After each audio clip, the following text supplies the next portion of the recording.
All right, good afternoon. We are going to talk about chemical bonding part 2 in this video. We're going to start with valence electrons again. Remember, those are the electrons on the outermost shell.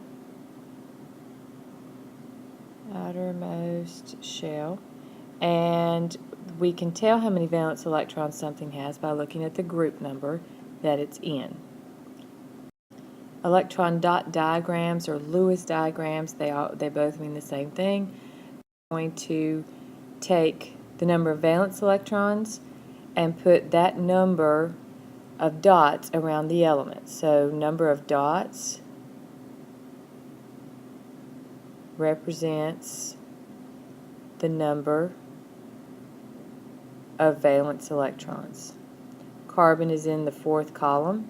It has 4 valence electrons, so we are going to have 4 dots around carbon. The next couple of slides in this PowerPoint go through and tell you a specific way to do that. If you want to do it that way, that's fine, or you can just make sure that each side has no more than 2 dots around it. You can get into the specifics when we get into high school. I'm not going to grade you by that. I'm grading you mainly for the fact that you have the right number of dots around them and that you don't have more than 2 per side, left, right, top, and bottom. Okay? There we go. Lewis structures. Lewis structures are like Lewis dot diagrams, but instead of having just one element, you are looking at a molecule. So you have more than one atom that you have to deal with those valence electrons. So the first thing you're going to do is you're going to arrange the symbol so that the least electronegative element is in the center. You say, well, what in the world does that mean? Electronegative elements are the ones, let's put it this way, the most electronegative elements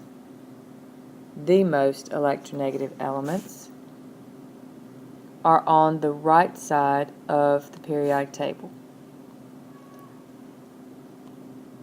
So the most electronegative elements are furthest to the right. Let's use that term.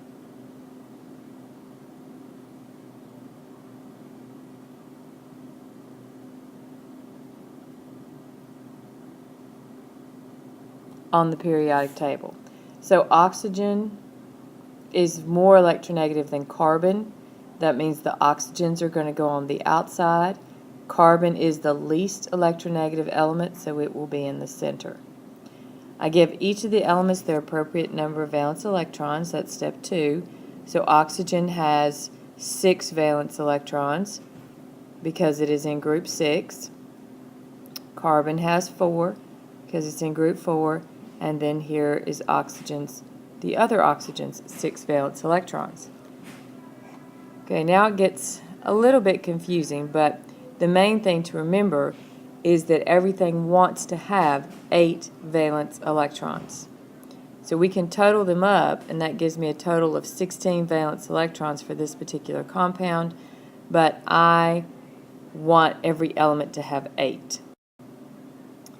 Okay, so that's obeying the octet rule, that every element gets 8 dots or 8 electrons around it.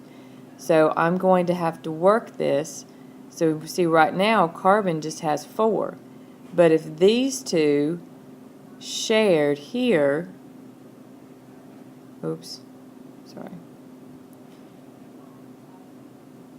if we look at the elements individually, this carbon would like to have 4 more dots around it. So if these two shared and these two shared with carbon, that would give carbon 8. 1, 2, 3, 4, 5, 6, 7, 8.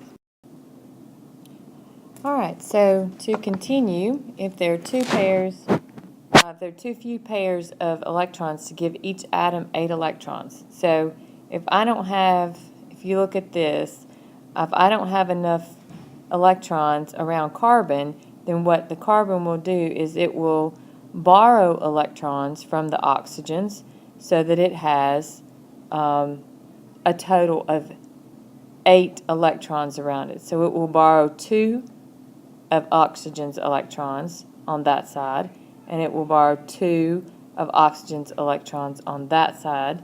And so now the carbon has 8 electrons around it. Then, and I'm going to do, if we look at the oxygens in the blue and count those electrons around the oxygens, I have 2, 4, 6, 8. If I look at this side, I have 2, 4, 6, 8, because they're sharing those 2 pairs of electrons. Okay? Octet rule. Once the octet rule has been established and been satisfied, then you can replace the dots with dashes, with lines.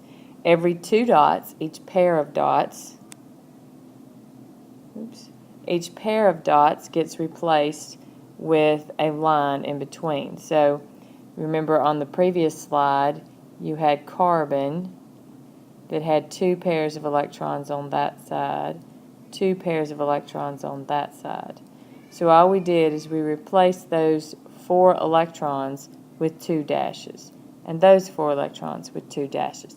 Just makes it easier to write. You're not changing anything. It's all the same. It's just a matter of changing how they write it.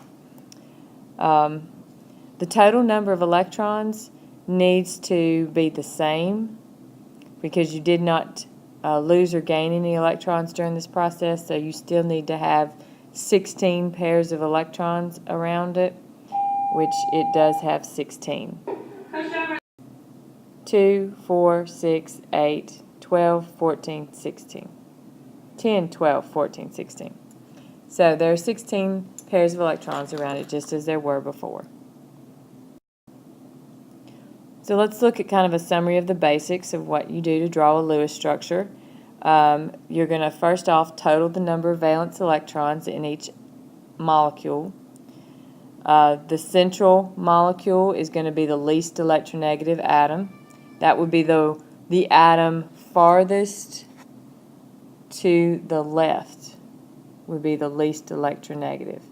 The atom farthest, if that's the correct English, to the left. And then you'll draw a tentative diagram. There are a couple of rules. Hydrogen always forms only one bond. No matter what happens, hydrogen can only form one bond. And it's usually around the outside. Your hydrogens are usually not going to be your central atom. They're going to be the ones around the outside. Carbon forms 4 bonds. Almost always carbon will form 4 bonds. And when we're talking about a bond, I mean one pair of electrons is one bond. When several carbon atoms appear in the same molecule, they are often bonded to each other.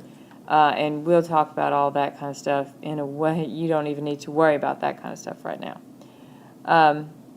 So hydrogens always only form one bond. Carbons always form 4. And remember that a bond means one pair of electrons between the two.